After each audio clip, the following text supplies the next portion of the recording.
Hello everyone. तो आप सभी का स्वागत है the master professor YouTube channel पे। एंड आज की इस वीडियो में हम इनकम टैक्स के कुछ इम्पॉर्टेंट टॉपिक्स डिस्कस करेंगे। एंड ये जो वीडियो है ये स्पेशली बीकॉम एंड बीबीए के स्टूडेंट्स के लिए है। तो आज की इस वीडियो में हम डिस्कस करेंगे कि इनकम टैक्स एक्ट के अकॉर्डिंग कौन कौन सी अथॉरिटीज़ होती है एंड उनकी पावर्स क्या क्या हैं। इसके अलावा provisions related to TDS, TCS and advance income tax. इसके अलावा penalties under the income tax act, best judgment method of assessment. उसके अलावा provisions related to appeals and revisions. And the next is powers of income tax officer related to search and seizure. And इसके बाद हम brief में discuss करेंगे provisions related to assessment of HUF means Hindu undivided family and provisions related to assessment of association of persons and firms। तो हमारा पहला topic है authorities and there powers under the income tax act. तो basically जो authorities होती हैं उनको 3 categories में डिवाइड किया जाता है। पहले नंबर पे है एडमिनिस्ट्रेटिव अथॉरिटीज़। ये जो एडमिनिस्ट्रेटिव अथॉरिटीज़ होती है ये टॉप लेवल का काम करती हैं, मींस प्लानिंग वगैरह का काम एडमिनिस्ट्रेटिव अथॉरिटीज़ का होता है। मींस इनकम टैक्स रिलेटेड जितनी भी प्लानिंग करनी है वो ये एडमिनिस्ट्रेटिव अथॉरिटीज़ ही करेंगी। एंड एडमिनिस्ट्रेटिव अथॉरिटीज़ में कई तरह के ऑफिसर्स होते हैं, जिनमें से सबसे टॉप लेवल की पोस्ट होती है प्रिंसिपल डायरेक्टर जनरल की। एंड उसके बाद आते हैं हमारे director general, principal director, director, उसके बाद है एडिशनल डायरेक्टर, फिर आता है जॉइंट डायरेक्टर एंड लास्ट में हमारे आते हैं deputy director and assistant director. And उसके बाद हमारी सेकंड कैटेगरी ऑफ अथॉरिटीज़ में आते हैं central board of direct taxes के जितने भी ऑफिसर्स होते हैं। इनका मेन काम होता है जो एडमिनिस्ट्रेटिव अथॉरिटी ने प्लानिंग करी है उसको इम्प्लीमेंट करने का काम central board of direct taxes का होता है। And central board of direct taxes में भी काफ़ी तरह के ऑफिसर्स आते हैं, जैसे कि प्रिंसिपल चीफ कमिश्नर एंड उसके बाद chief commissioner, principal commissioner, commissioner and उसके अलावा additional commissioner, joint commissioner and उसके बाद deputy commissioner and assistant commissioner. And इसके अलावा 3 और additional officers CBDT means central board of direct taxes में आते हैं, जैसे कि income tax officer, tax recovery officer and income tax inspector. और उसके बाद जो हमारी थर्ड कैटेगरी ऑफ अथॉरिटीज़ होती है उसे हम कहते हैं जुडिशियल अथॉरिटीज़। इसमें आते हैं supreme court, high court, appellate tribunal and इसके अलावा कमिश्नर ऑफ इनकम टैक्स। अगर इनकम टैक्स से रिलेटेड कोई भी डिस्प्यूट चल रहा है तो उस डिस्प्यूट को सॉल्व करने की रिस्पॉन्सिबिलिटी इन जुडिशियल अथॉरिटीज़ के ऊपर होती है। मीन्स ये कंप्लेंट्स को हैंडल करेंगे, complaints related to income tax. फिर उसके बाद हमारे पास common powers of authorities under the income tax act. तो पहले नंबर पे है assessing the tax liability. Means ये जो अथॉरिटीज़ होती हैं इनके पास पावर है, ये किसी भी असेसी या इंडिविजुअल की इनकम टैक्स लायबिलिटी की असेसमेंट कर सकते हैं अगर कोई भी असेसी खुद से असेसमेंट या खुद से इनकम टैक्स रिटर्न नहीं पे कर रहा। फिर उसके बाद सेकंड पावर है कलेक्टिंग टैक्सेस। मींस जो अथॉरिटीज़ हैं अगर इन्होंने इनकम टैक्स की असेसमेंट कर ली है तो ये इंडिविजुअल से या असेसी से इनकम टैक्स कलेक्ट भी करेंगे। फिर उसके बाद है इशूइंग टैक्स असेसमेंट्स। कई बार क्या होता है जो असेसी है उसे डिफ़िकल्टीज फेस करनी पड़ती है अपनी इनकम टैक्स लायबिलिटी कैलकुलेट करने के लिए। तो उस केस में जो असेसी है वो किसी भी इनकम टैक्स अथॉरिटी के पास जाएगा एंड उससे हेल्प मांगेगा कि जो कोई भी अथॉरिटी है जिसके पास वो गया है वो उसकी इनकम टैक्स असेसमेंट करने में मदद करे। फिर उसके बाद है कंडक्टिंग ऑडिट्स। अब अगर किसी भी इनकम टैक्स अथॉरिटी को डाउट है किसी भी असेसी के ऊपर कि उसने इनकम टैक्स रिटर्न फाइल करते टाइम गलत इन्फॉर्मेशन सबमिट करी है, तो सारी की सारी अथॉरिटीज़ के पास पावर होती है कि उस असेसी का ऑडिट करवाया जा सकता है सो दैट सही में क्या इनकम है उसकी वो पता लगाया जा सके। और इसके बाद है रिक्वेस्टिंग इन्फॉर्मेशन। कोई भी अथॉरिटी किसी भी एसएससी से कोई भी इंफॉर्मेशन रिक्वेस्ट कर सकती है, एंड अगर वो इन्फॉर्मेशन उसे नहीं प्रोवाइड करवाई जाएगी तो उस एसएससी के अगेंस्ट एक्शन भी लिया जा सकता है। एंड उसके बाद है इम्पोजिंग पेनल्टीज़। अगर कोई भी एसएससी किसी भी तरह का कोई डिफ़ॉल्ट करता है तो उसके ऊपर कोई भी अथॉरिटी पेनल्टी लगा सकती है, जो कि इनकम टैक्स एक्ट के अकॉर्डिंग ही लगाई जाएंगी। और उसके बाद है इन्वेस्टिगेटिंग टैक्स इवेजन। अगर कोई भी एसएससी के ऊपर डाउट होता है किसी भी अथॉरिटी को कि वो किसी तरह से टैक्स की चोरी कर रहा है, तो हर अथॉरिटी के पास पावर होती है कि वो उस टैक्स इवेजन के केस को हैंडल करे। एंड अगर एसएससी ने सच में टैक्स इवेजन किया है तो उसके अगेंस्ट एक्शन लिया जा सके। फिर उसके बाद है गैदरिंग एविडेंस।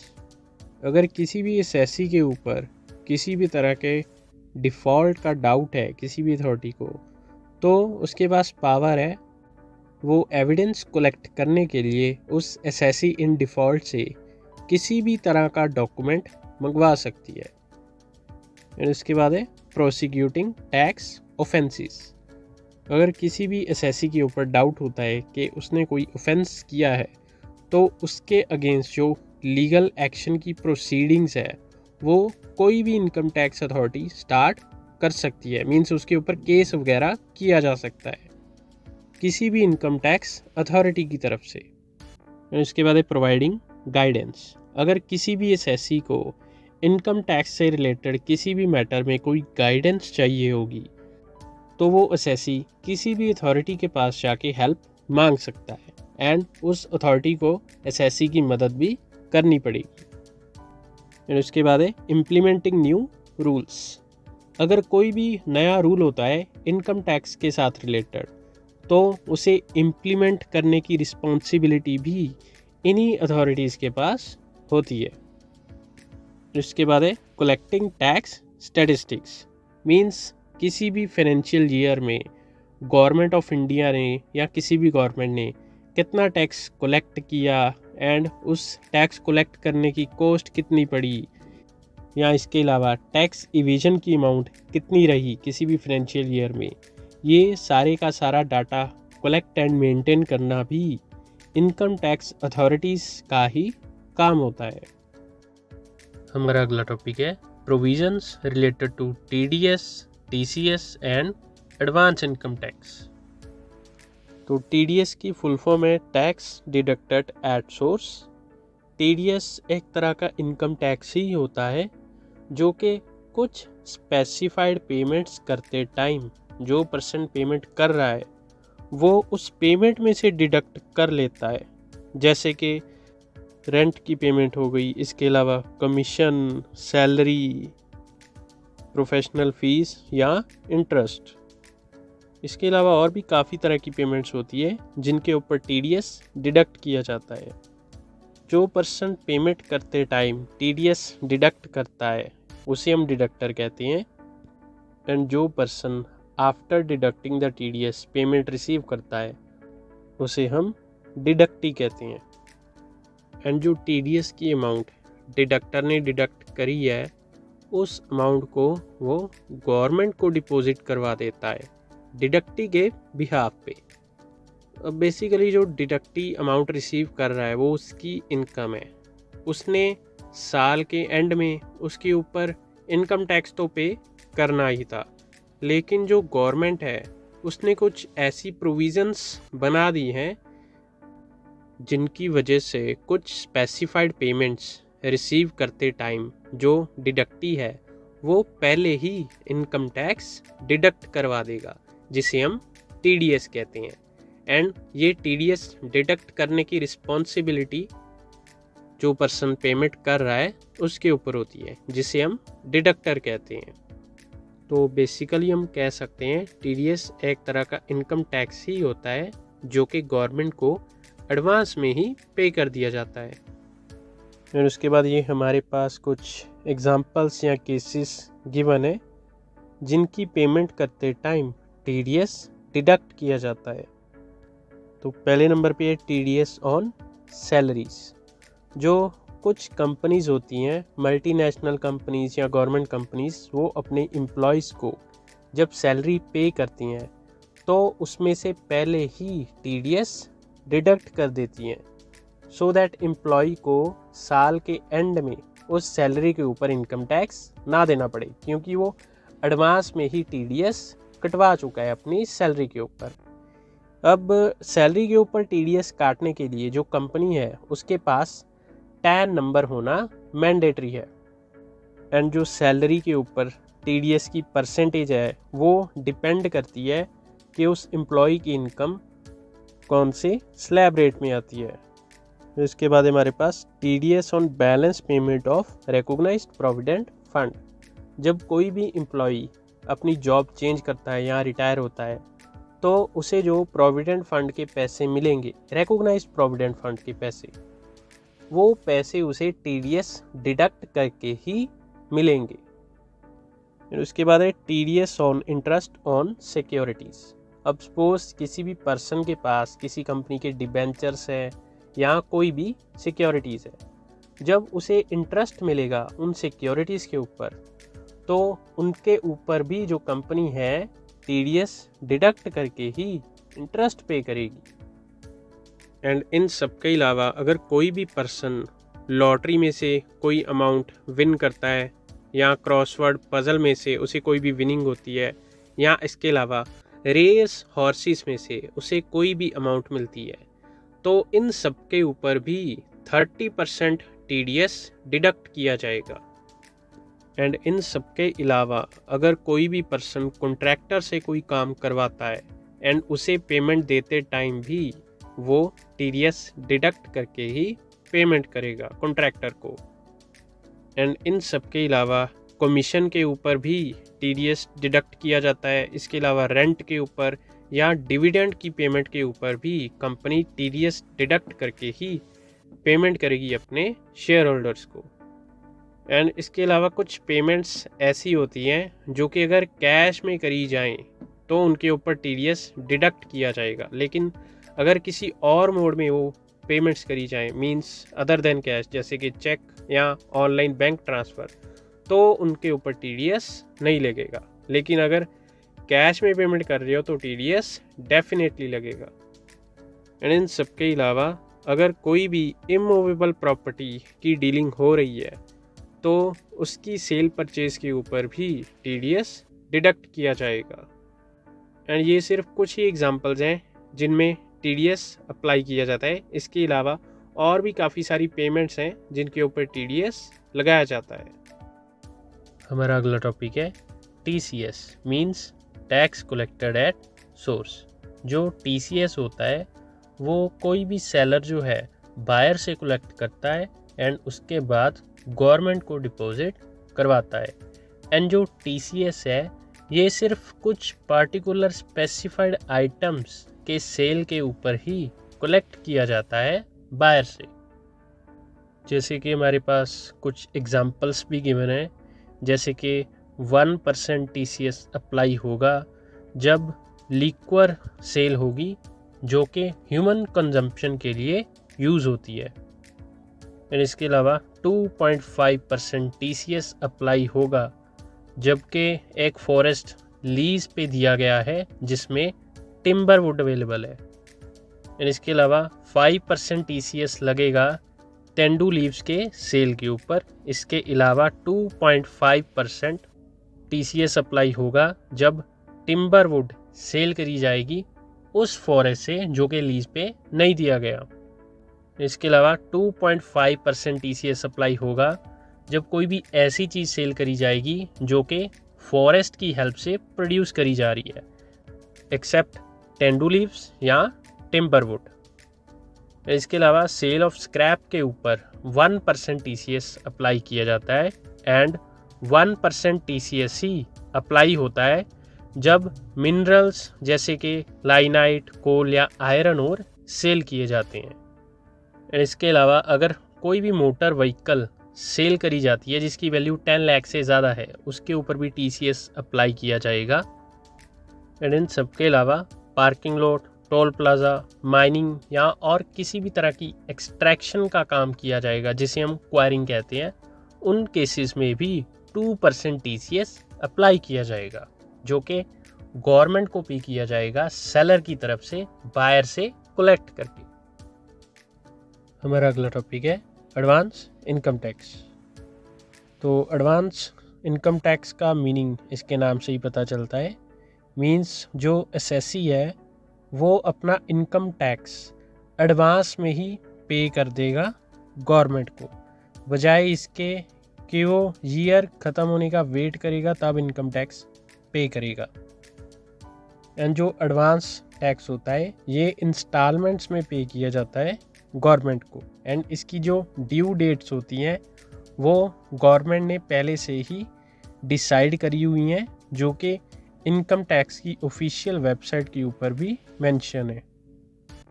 और उसके बाद है who should pay advance tax. तो बेसिकली कोई भी टैक्स पेयर जिसकी इनकम टैक्स की लायबिलिटी 10,000 या उससे ज़्यादा बनती है, उसके लिए एडवांस इनकम टैक्स पे करना मैंडेटरी है, उसे एडवांस टैक्स पे करना पड़ेगा।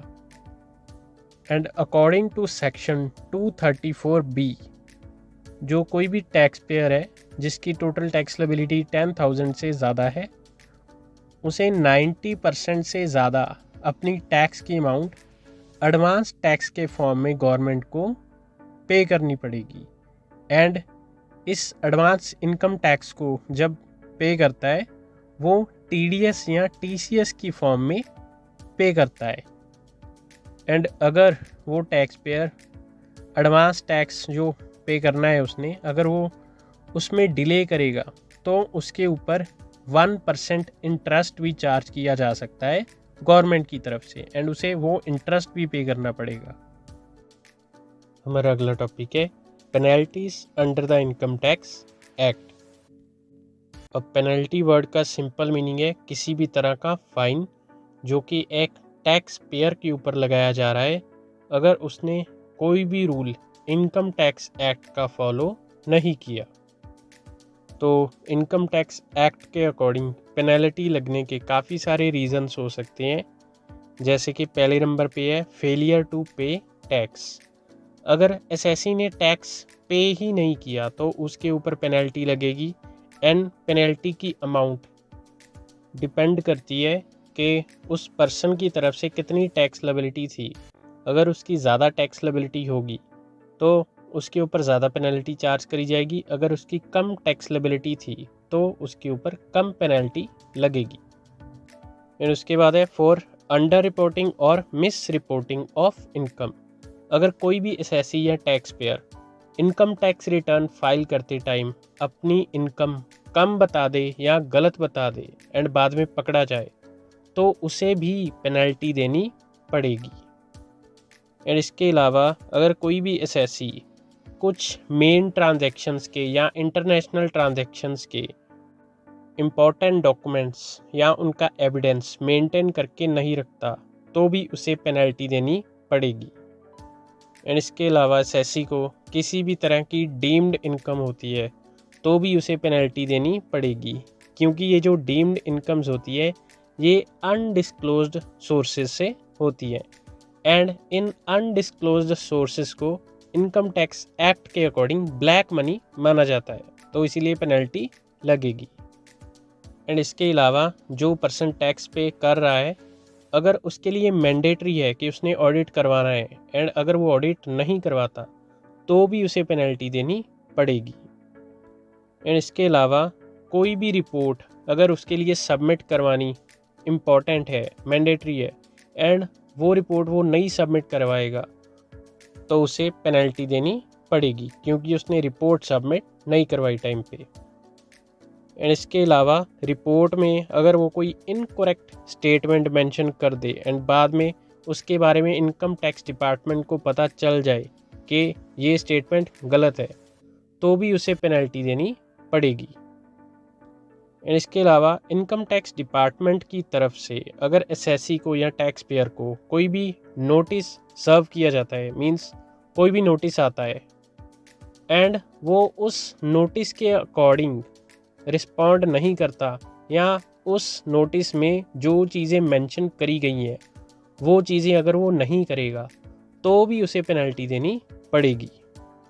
एंड इसके अलावा अगर कोई भी एसएससी या टैक्स पेयर जनरल पब्लिक से डिपॉजिट्स एक्सेप्ट करता है in cash and in deposits की अमाउंट मोर देन 20,000 है तो उसे पेनल्टी लगेगी।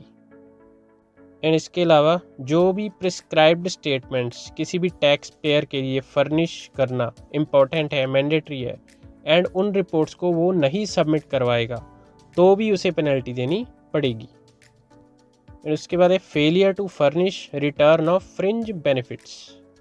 मीन्स अगर किसी भी एम्प्लॉय को अपने बॉस की तरफ से या कंपनी की तरफ से कुछ फ्रिंज बेनिफिट्स मिलती हैं, means benefits other than salary या नॉन कैश बेनिफिट्स, जैसे कि कंपनी की तरफ से कार मिल गई या रहने के लिए घर मिल गया, उन सब की वैल्यू को भी अपनी इनकम में इंक्लूड करना है एंड उनकी भी रिटर्न फाइल करनी है।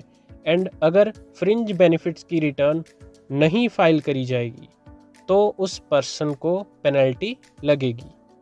एंड ये ज़रूरी नहीं है कि फ्रिंज बेनिफिट्स में हमेशा नॉन कैश बेनिफिट्स ही आए, इसमें कैश बेनिफिट्स भी आ सकते हैं, जैसे कि एम्प्लॉयर की तरफ से एम्प्लॉय को चिल्ड्रन एजुकेशन अलाउंस दिया जा रहा है या इसके अलावा रिटायरमेंट बेनिफिट्स के लिए उसको कोई फ़ंड वगैरह दिए जा रहे हैं या ट्रांसपोर्टेशन का कोई भी एक्सपेंस मिल रहा है, वो सब भी फ्रिंज बेनिफिट्स का ही पार्ट होता है।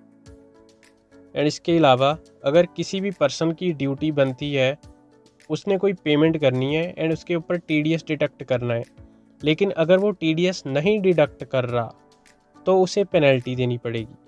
एंड ऐसे ही अगर किसी पर्सन की ड्यूटी बनती है सेल करते टाइम उसे टीसीएस कलेक्ट करना है, जो चीज़ वो सेल कर रहा है उसके ऊपर टीसीएस एप्लीकेबल है, लेकिन अगर वो टीसीएस कलेक्ट नहीं करेगा तो उसे पेनल्टी देनी पड़ेगी। एंड उसके बाद है अगर कोई भी person TDS and TCS deduct भी कर रहा है एंड कलेक्ट भी कर रहा है, लेकिन वो टीडीएस एंड टीसीएस की रिपोर्ट नहीं बना पाया टाइम पे एंड उसे सबमिट नहीं कर पाया तो भी उसे पेनल्टी देनी पड़ेगी। एंड इन सबके अलावा अगर किसी भी टैक्स पेयर की बुक्स ऑफ अकाउंट्स में कोई भी फेक एंट्रीज डिटेक्ट हो जाए तो भी उसे पेनल्टी देनी पड़ेगी, क्योंकि उसने अपनी बुक्स ऑफ अकाउंट्स को मैनिपुलेट किया है। एंड इसके बाद है फेलियर टू आंसर क्वेश्चंस। अगर किसी भी टैक्स पेयर की कोई गलती है एंड उससे क्वेश्चंस पूछे जा रहे हैं इनकम टैक्स डिपार्टमेंट की तरफ से एंड अगर वो उन क्वेश्चंस का आंसर्स नहीं दे पाएगा सही से तो उसे पेनल्टी देनी पड़ेगी।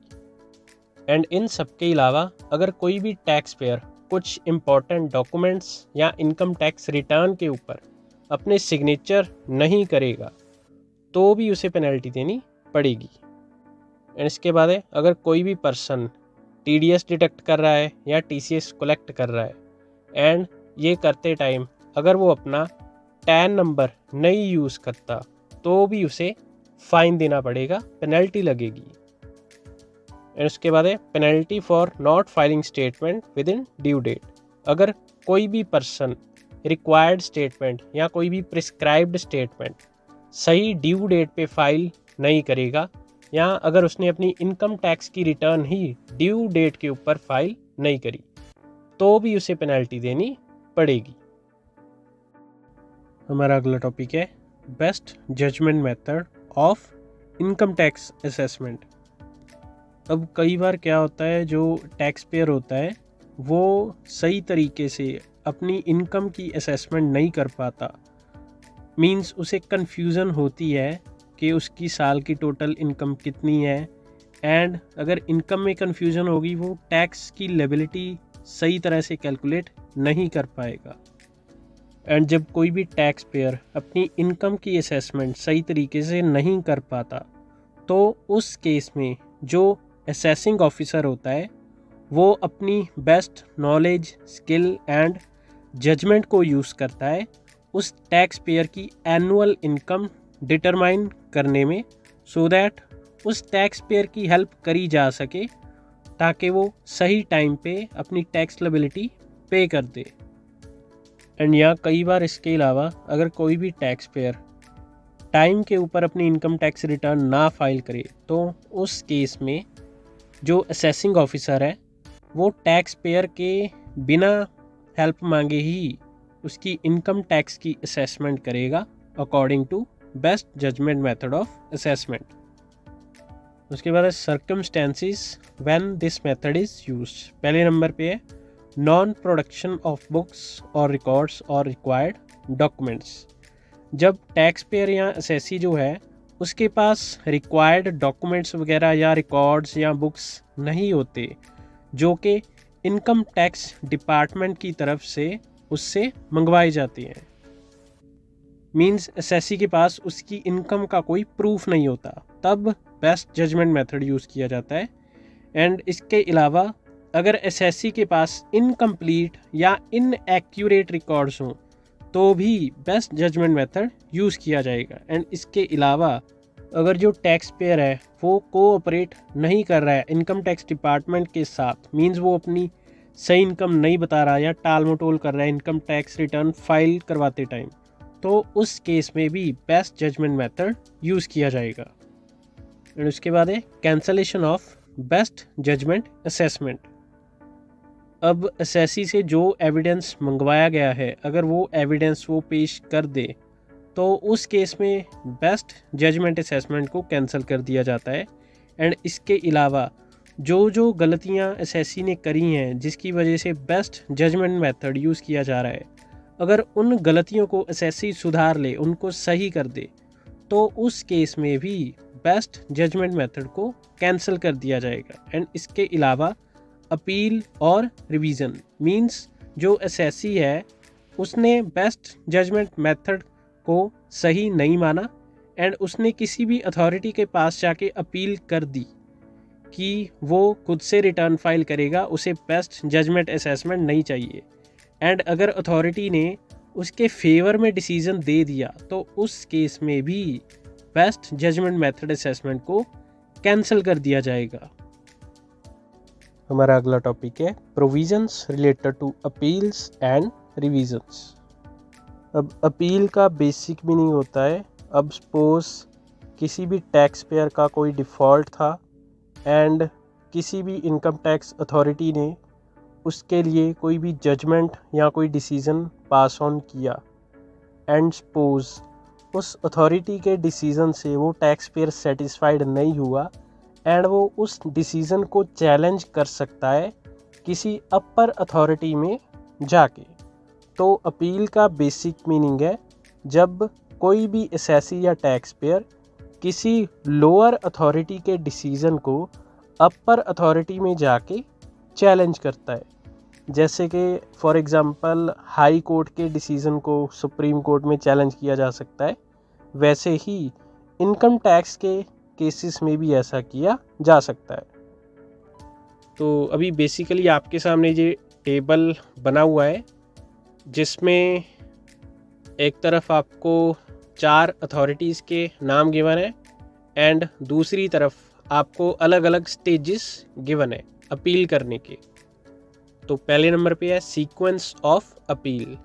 जो कोई भी कमिश्नर होता है इनकम टैक्स एक्ट के अंडर, उसको फर्स्ट नंबर पे अपील करी जाती है। अगर असेसी को कोई भी प्रॉब्लम है या कमिश्नर से किसी लोअर अथॉरिटी ने कोई गलत डिसीज़न पास किया है असेसी के रिगार्डिंग, तो उस केस में पहले नंबर पे वो कमिश्नर के पास जाके अपील फाइल करेगा।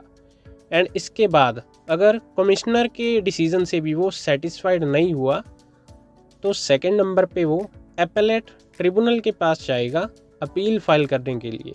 एंड अगर एपेलेट ट्रिब्यूनल के डिसीजन से भी उसे सेटिस्फेक्शन नहीं मिली तो उसके बाद थर्ड नंबर पे वो हाई कोर्ट में जाएगा एंड अपील फाइल करेगा।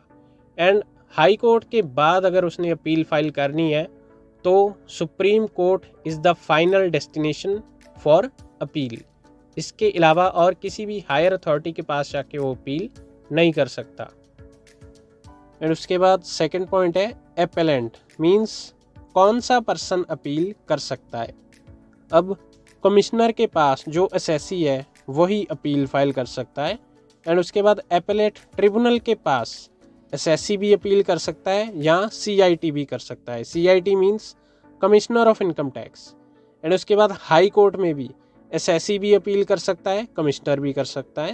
एंड उसके बाद सुप्रीम कोर्ट में एसएससी भी अपील कर सकता है या इसके अलावा सीआईटी और CCIT. CCIT means chief commissioner of income tax. And उसके बाद है अपीलेबल ऑर्डर मीन्स कौन सी अथॉरिटी का ऑर्डर है जिसके अगेंस्ट अपील फाइल करनी है। अब जो कमिश्नर के पास अपील फाइल होगी वो असेसिंग ऑफिसर का जो ऑर्डर है उसके अगेंस्ट अपील फाइल हो सकती है। एंड उसके बाद जो कमिश्नर का डिसीजन होता है उसके अगेंस्ट अपील फाइल करनी है वो एपेलेट ट्रिब्यूनल के पास करी जाएगी अपील। एंड उसके बाद हाई कोर्ट में जो अपील फाइल करनी है वो एपेलेट ट्रिब्यूनल के ऑर्डर अगेंस्ट करी जाएगी। यहाँ पे ITAT लिखा गया है, इसकी फुल फॉर्म होती है income tax appellate tribunal. And उसके बाद सुप्रीम कोर्ट में जो अपील फाइल करनी है वो हाई कोर्ट के ऑर्डर के अगेंस्ट करी जाएगी। एंड उसके बाद है time limit to file appeal. अब सपोज एसएससी को किसी लोअर अथॉरिटी का डिसीजन सही नहीं लगा तो उसके पास 30 डेज़ होंगे कि वो कमिश्नर के पास जाके अपील फाइल कर सके। अगर कमिश्नर के डिसीजन से वो सेटिस्फाई नहीं हुआ तो उसके पास 60 डेज़ एक्स्ट्रा होंगे कि वो एपेलेट ट्रिब्यूनल के पास जाके अपील फाइल कर सके। एंड अगर वो उसके डिसीजन से भी नहीं सेटिस्फाई हुआ तो उसके पास 120 डेज़ होंगे एपेलेट ट्रिब्यूनल के डिसीजन को चैलेंज करने के लिए हाई कोर्ट में जाके। एंड अगर हाई कोर्ट के डिसीजन से भी वो सेटिस्फाई नहीं हुआ तो वो सुप्रीम कोर्ट के पास जाएगा। एंड सुप्रीम कोर्ट के पास अपील करने के लिए उसके पास 60 डेज़ होते हैं। एंड उसके बाद है फीस। अगर कमिश्नर के पास अपील फाइल करनी है तो उसकी फ़ीस अराउंड 250 से लेके 1000 तक हो सकती है। अगर एपेलेट ट्रिब्यूनल के पास अपील फाइल करनी है तो फीस होगी 500 से लेके 1000 रुपीज़ तक। इसके अलावा high court and supreme court के अपने अलग रूल्स होते हैं regarding to fees of appeals. इसके बाद है फॉर्म कौन सा फिल करना है अपील फाइल करने के लिए। फॉर्म 35 होता है कमिश्नर के पास अपील फाइल करने के लिए। एपेलेट ट्रिब्यूनल के पास अपील फाइल करने के लिए फॉर्म 36 फिल करना पड़ता है। एंड इनके अलावा high court and supreme court में अपील फाइल करने के लिए कोई भी प्रिस्क्राइब्ड फॉर्म नहीं है। और उसके बाद है time limit to dispose of the case means कौन सी अथॉरिटी के पास कितना टाइम पीरियड होता है उस केस की जजमेंट देने के लिए। कमिश्नर के पास 1 ईयर का टाइम पीरियड होता है किसी भी अपील की फाइनल जजमेंट देने के लिए। एंड एपेलेट ट्रिब्यूनल के पास 4 ईयर्स का टाइम पीरियड होता है किसी भी अपील का फाइनल डिसीजन देने के लिए।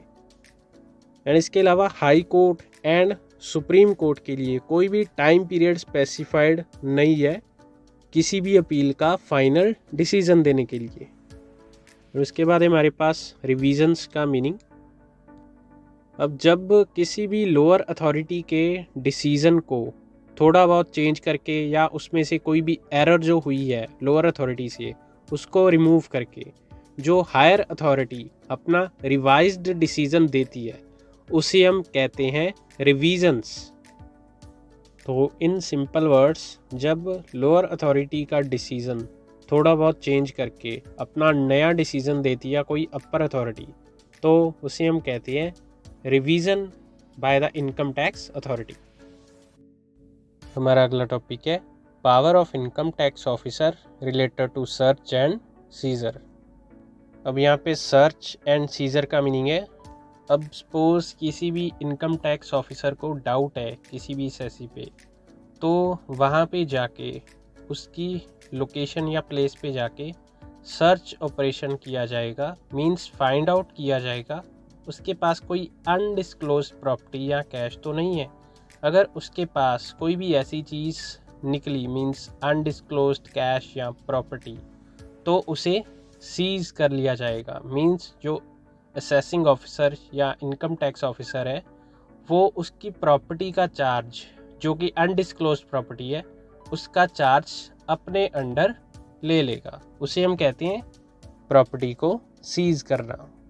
अब यहाँ पे पहले नंबर पे है एंट्री। जो इनकम टैक्स ऑफिसर है उसके पास फ्री अथॉरिटी है, वो एसएससी की प्लेस के ऊपर एंट्री ले सकता है एंड कोई भी उसके ऊपर रिस्ट्रिक्शन नहीं लगाई जा सकती। एंड उसके बाद है इंस्पेक्शन। एसएससी की प्लेस पे जाके वो किसी भी चीज़ से रिलेटेड इंस्पेक्शन कर सकता है। अब सपोज एसएससी का कोई बिज़नेस है, वो उसकी बिज़नेस प्लेस पे जाएगा, एम्प्लॉयज़ से वो इंस्पेक्शन करने के लिए मदद ले सकता है। वो कोई भी डॉक्यूमेंट वगैरह अगर मंगवाए एसएससी से तो उसे वो डॉक्यूमेंट भी उसी वक्त उसे सबमिट करना पड़ेगा, नहीं तो उसके अगेंस्ट मींस एसएससी के अगेंस्ट एक्शन लिया जा सकता है। उसके बाद है सीजर ऑफ डॉक्यूमेंट्स। अगर कोई भी डॉक्यूमेंट इनकम टैक्स ऑफिसर को थोड़ा बहुत गलत लगे, मींस उस डॉक्यूमेंट को मैनिपुलेट किया गया हो, तो उन डॉक्यूमेंट्स को इनकम टैक्स ऑफिसर अपने चार्ज के अंडर ले सकता है। मींस उन डॉक्यूमेंट्स को सीज कर लिया जाएगा। और उसके बाद वो जो डॉक्यूमेंट्स है उनको कौन से पर्सन्स ने प्रिपेयर किया या एसएससी जो है जिसके कहने पे उन फेक डॉक्यूमेंट्स को बनाया गया, उनकी स्टेटमेंट्स रिकॉर्ड करी जाएगी। मींस एसएससी या उससे रिलेटेड कोई भी पर्सन क्या अपनी सफाई में कहता है, उन स्टेटमेंट्स को रिकॉर्ड किया जाएगा।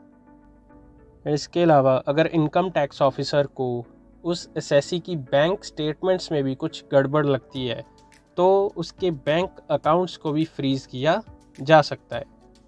एंड उसके बाद प्रॉपर इंक्वायरी करी जाएगी उस एसएससी से एंड उसके बाद जो भी फाइनल डिसीज़न होगा उसके अकॉर्डिंग टैक्स की रिकवरी करी जाएगी उस एसएससी से जिसने कोई भी डिफ़ॉल्ट किया है। एंड इस केस में जो एसएससी है उसके ऊपर best judgment method of assessment apply किया जाएगा, क्योंकि यहाँ पे जो एसएससी है उसने कोई भी डॉक्यूमेंट वगैरह सही प्रोड्यूस नहीं किए या वो एक अनकोऑपरेटिव वे यूज़ कर रहा है अपनी income details income tax officer को बताते टाइम।